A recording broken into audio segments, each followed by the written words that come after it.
From the OU TV Broadcast Center in Los Angeles, California, this is Brief News Brief, a brief look at today's trending news topics. Proudly combating the thought police since 2016, here's your host, James Heaney. I'm James Heaney, and this is your brief news briefing.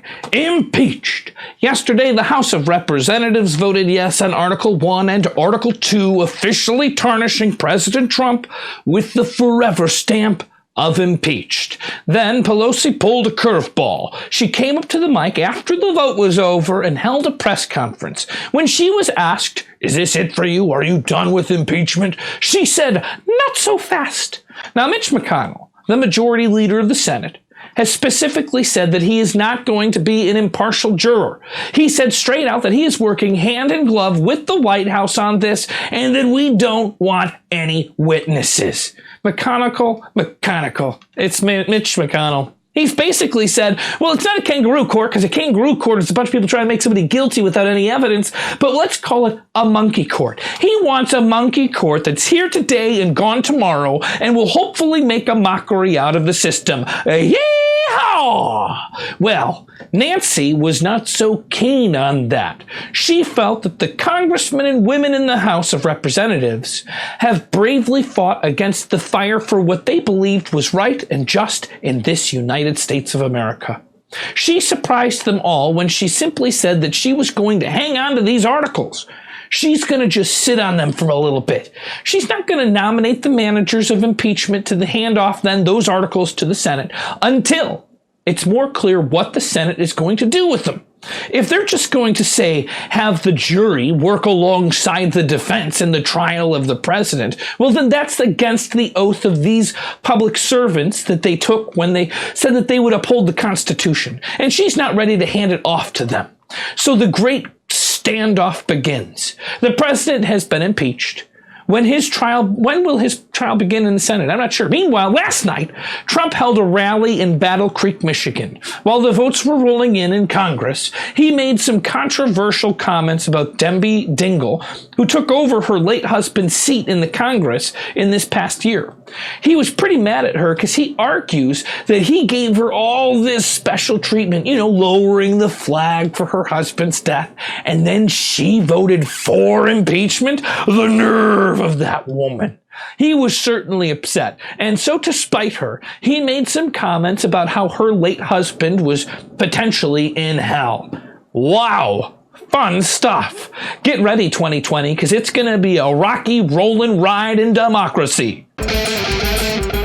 Yesterday, a federal appeals court struck down part of the Affordable Care Act, ruling that its requirement that most Americans carry insurance is unconstitutional. Now it's going to go back down to a lower court with the question of whether or not the rest of the law can even exist without it. The long-awaited decision has little immediate effect because consumers don't really, the Congress already removed the penalty. So all year long, if you were a consumer that didn't have insurance, you weren't going to pay a penalty anyhow. But the ruling does leave Obamacare in limbo. Last week, Obamacare hit a major rollout snag when an undisclosed number of people were locked out from purchasing health insurance through the system. The deadline for those people was extended a few days, but that deadline has already come and passed. The program is still wildly popular and providing insurance for millions of otherwise uninsured Americans. Yet, this latest Fifth Circuit decision almost certainly will bring the healthcare law before the Supreme Court for a third time. In fact, last night, California Attorney General Xavier Becerra said that he was prepared to ask the High Court to just take the case before the lower court rules again, because it is inevitable. It's a bold reminder when we're looking out here during this election season, watching the Democratic candidates spar over health insurance plans, that the gold standard of the Affordable Care Act has been a contentious, decade-long fight. It was insanely hard to get through Congress in the first place, and it's been under attack by Congress and the courts ever since. It's basically always on the brink of blowing up. Republicans are cheering the ruling. They have long shamelessly endorsed the completely ass-backwards for-profit system that America had before that leaves regular people dead on the streets or completely bankrupt just because they got sick and didn't have access to health care. It's beginning to look a lot like crazy weather. is on its way.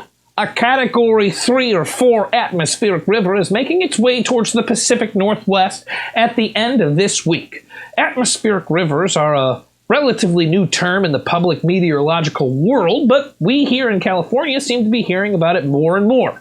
What does it mean? It means there's a long, narrow plume of tropical moisture carrying intense rainfall across the atmosphere like a river in the sky. According to NOAA, these columns of vapor that move with the weather carry an amount of water vapor roughly equivalent to the average flow of water at the mouth of the Mississippi River. A Cat 3 or Cat 4 atmospheric river is strong to extreme. It could produce 10 to 14 inches of rain, last for up to 36 hours, and cause perhaps a dozen rivers to flood. Oregon might be able to be called an atmospheric river alley. Researchers found that Oregon coast gets the most AR4 events along the west coast, averaging 1 per year. What will this mean for your holiday travels? Well, hopefully not a damn thing. Hopefully, fingers crossed, happy holidays for everybody.